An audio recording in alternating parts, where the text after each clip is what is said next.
Hello दोस्तों, कैसे हैं आप सब। उम्मीद करती हूँ आप सब अच्छे होंगे। आज की क्लास में हम पढ़ने वाले हैं क्लास 10 साइंस का चैप्टर 3 धातु और अधातु। चलिए स्टार्ट करते हैं। धातु पदार्थ जो कठोर, चमकीले, आघात वर्ध्य, तन्य, ध्वनिक और ऊष्मा व विद्युत के सुचालक होते हैं, धातु कहलाते हैं। सामान्यतः चमकदार व पीटने पर जोर से आवाज़ करने वाले तत्व हैं। Example iron, tin, copper, gold, zinc, steel आदि। भौतिक गुण यह ठोस और चमकीले होते हैं, ऊष्मा और विद्युत के सुचालक होते हैं। धातु तन्य, आघातवर्ध्य व ध्वनिक होती है। आघातवर्ध्यता, आघातवर्ध्यता कहते किसे हैं?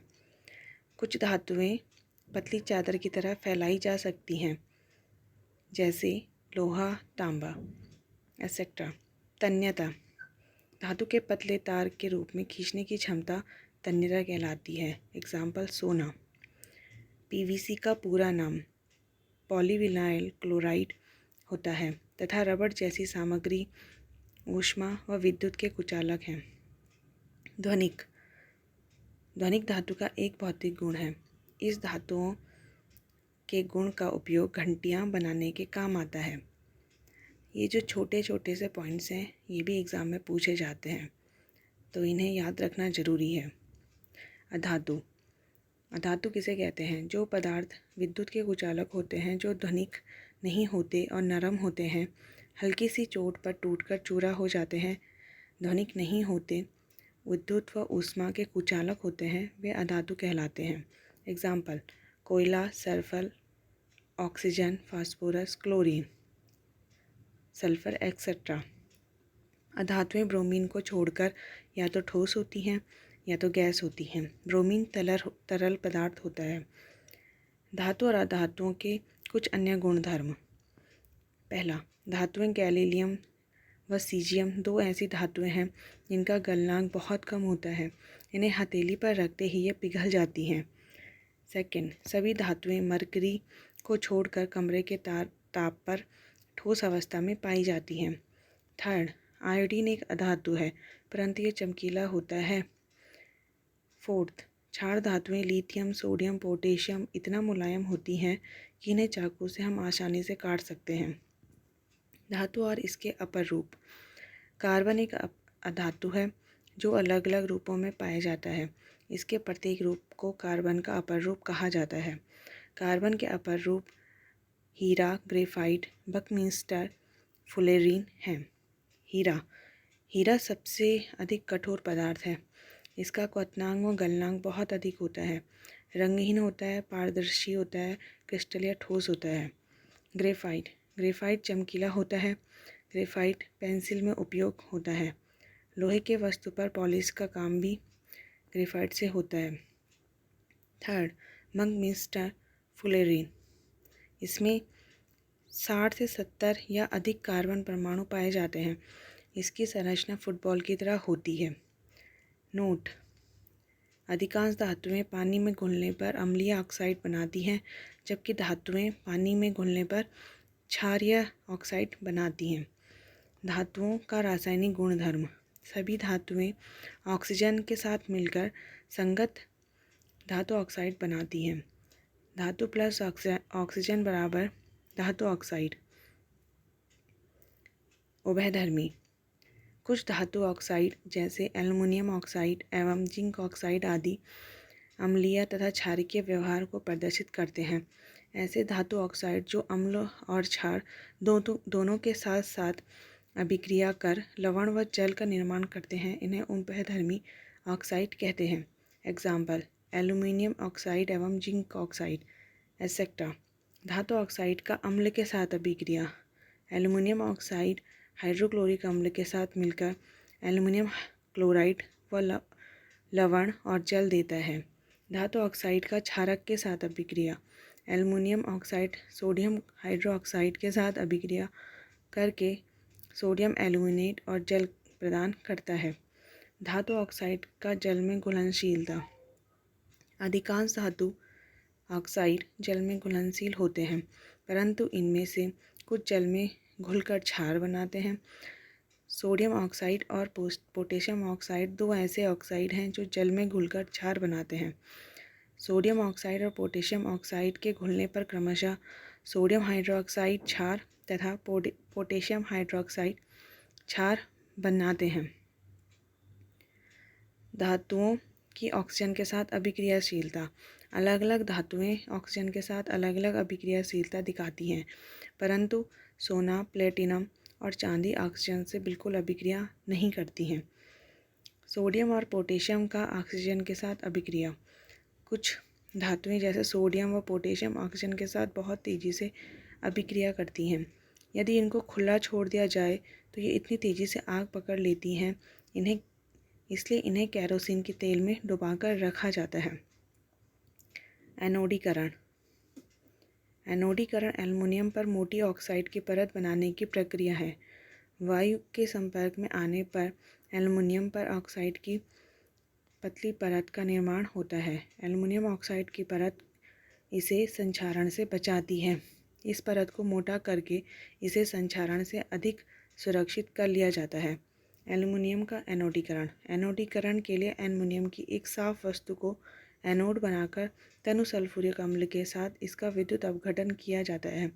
एनोड पर उत्सर्जित ऑक्सीजन गैस एल्युमिनियम के साथ अभिक्रिया करके ऑक्साइड की एक मोटी परत बनाती है।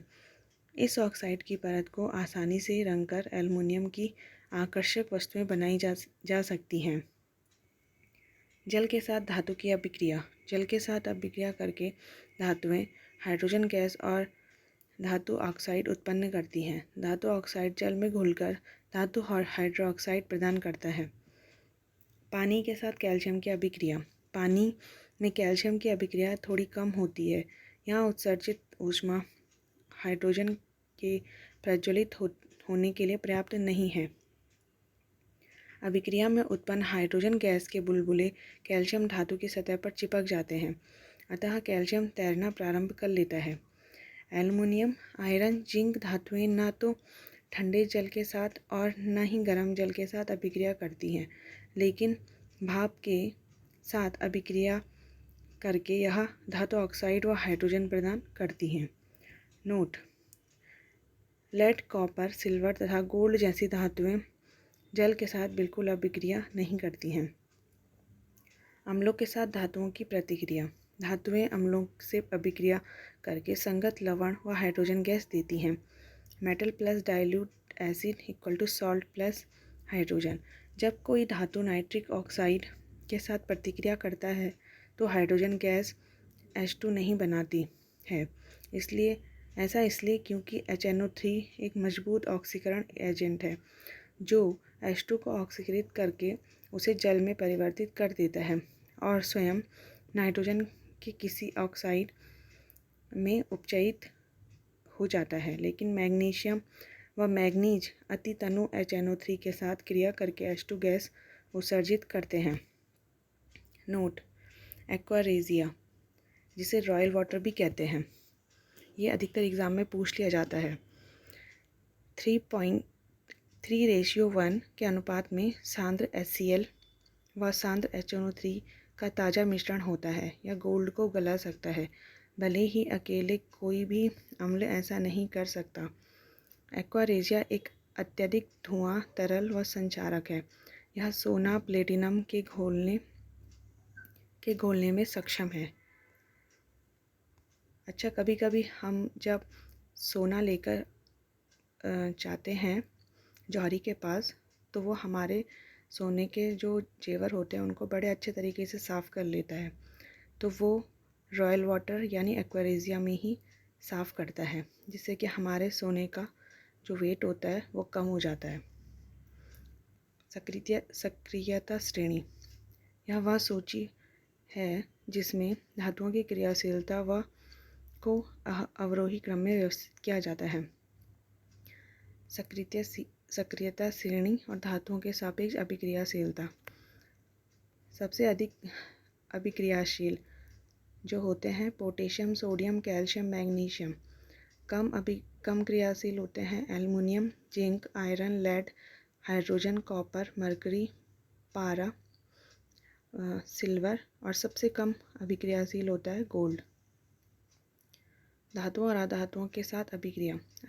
अधिकतर धातुएं पॉजिटिव चार्ज बनाती हैं, अधातुएं ऋणायन यानी नेगेटिव चार्ज बनाती हैं। एग्जाम्पल NaCl का निर्माण।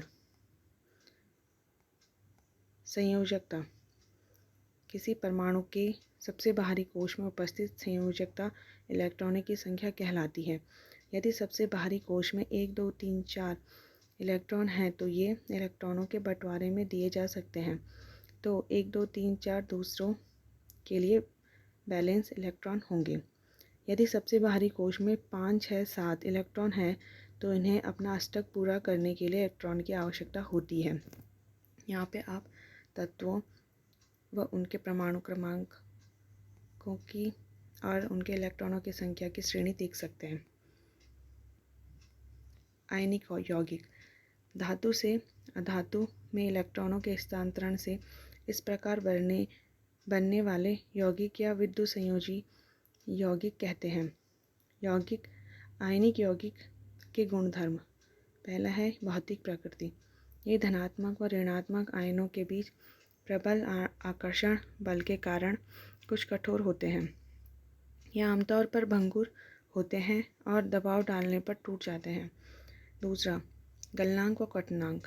आयनिक यौगिकों में उच्च गलनांक और कटनांक होते हैं। ऐसा इसलिए है क्योंकि मजबूत अंतर आयनिक आकर्षण को तोड़ने के लिए काफ़ी मात्रा में ऊर्जा की आवश्यकता होती है। थर्ड, घुलनशीलता। आयनिक यौगिक प्रायः जल में घुलनशील व केरोसिन, पेट्रोल जैसे विलायकों में अविलय होते हैं। फोर्थ, विद्युत चालकता। आयनिक यौगिक जलीय विलयन में और गलित रूप में विद्युत का चालन करते हैं। ये ठोस रूप में विद्युत का चालन नहीं करते हैं। धातुओं की प्राप्ति। पहला, खनिज। पृथ्वी पर प्राकृतिक रूप से उपस्थित तत्वों एवं यौगिकों को खनिज कहते हैं। सेकंड, अयस्क। वे खनिज जिसमें धातु अधिक मात्रा में पाई जाती हैं और इन्हें निकालना लाभकारी होता है। Third, gang. पृथ्वी में खनिज अयस्कों में रेत, मिट्टी आदि जैसी कई अशुद्धियाँ पाई जाती हैं। Fourth, version. सल्फाइड अयस्क को वायु की उपस्थिति में अधिक ताप पर गर्म करने पर यह ऑक्साइड में बदल जाता है। इस प्रक्रिया को भर्जन कहते हैं। फिफ्थ, निस्तापन। कार्बोनेट अयस्क को सीमित वायु में अधिक ताप पर गर्म करने से यह ऑक्साइड में बदल जाता है। अपचयन। धातु ऑक्साइड के कार्बन जैसे अपचायक का उपयोग कर धातु प्राप्त की जाती है। धातुओं का परिष्करण। धातुओं से अपद्रव्य को हटाने के लिए सबसे अधिक उपयोगी विधि विद्युत अपघटनी परिष्करण विधि है। यहाँ पे आप ये चित्र देख सकते हैं कि कैसे एनोड और कैथोड को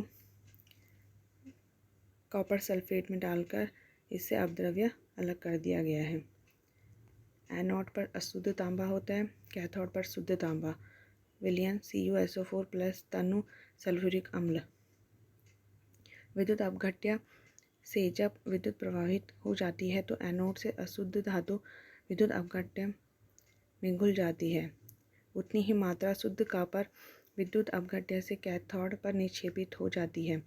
अविलय अशुद्धियाँ एनोड की तली पर निक्षेपित होती हैं। इन्हें एनोड पंख कहते हैं। संक्षारण। धातुएं अपने आसपास अम्ल, वायु, आर्द्रता के संपर्क में आने पर संक्षारित हो जाती हैं। पहला, सिल्वर। वायु की उपस्थिति सल्फर के साथ अभिक्रिया कर सिल्वर सल्फाइड बनाता है और वस्तु काली हो जाती है। Second, copper. कॉपर आर्द्र कार्बन डाइऑक्साइड के साथ अभिक्रिया करके हरे रंग का कॉपर कार्बोनेट बनाता है। थर्ड, लोहा। वायु में लोहे पर भूरे रंग की परत जम जाती है जिसे जंग कहते हैं। संक्षारण से सुरक्षा। पेंट करके, तेल लगाकर, ग्रीस लगाकर, यशत लेपन, लोहे पर जस्ते की परत चढ़ाकर, क्रोमियम लेपन, एनोडीकरण या मिश्र धातु बनाकर लोहे को जंग लगने से बचाया जा सकता है। मिश्र धातु। दो या दो से अधिक धातु या अधातु के समांगी मिश्रण को मिश्र धातु कहते हैं। अच्छा, इसमें जो मिश्र धातुएं हैं वो किन किन चीज़ों से बनती हैं, ये अधिकतर एग्ज़ाम में पूछ लिया जाता है, तो इन्हें अच्छे से याद करना ज़रूरी है। इस्पात बनता है लोहा प्लस निकेल व क्रोमियम से। पीतल बनता है कॉपर प्लस जिंक से। कांसा बनता है कॉपर प्लस टिन से। सोल्डर बनता है सीसा प्लस टिन से। अमलगम बनता है मरकरी प्लस अन्य तत्वों से। तो आज हमने चैप्टर 3 कंप्लीट किया है। आई होप सो आपको अच्छा लगा हो। Thank you.